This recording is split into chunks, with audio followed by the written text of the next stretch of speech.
ఇది విచిత్రమైన ప్రకృతి, విచిత్రమైన ప్రకృతి. ఈ చోటనే సత్కవీంద్రుని కమ్మని కలము నిపులలోన కరిగిపోయే.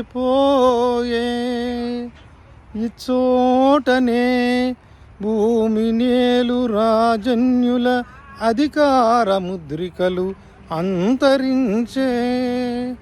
ఈ చోటనే లేత ఇల్లాలి నల్ల పూసల సౌరు గంగలో కలసిపోయే.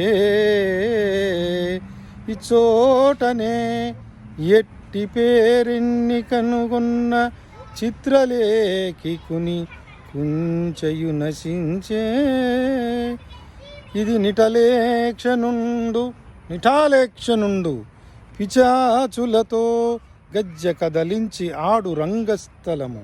ఇది మరణదూత తీక్షణంబౌ తృష్టులొలయ అవని పాలించు భస్మ సింహాసనము.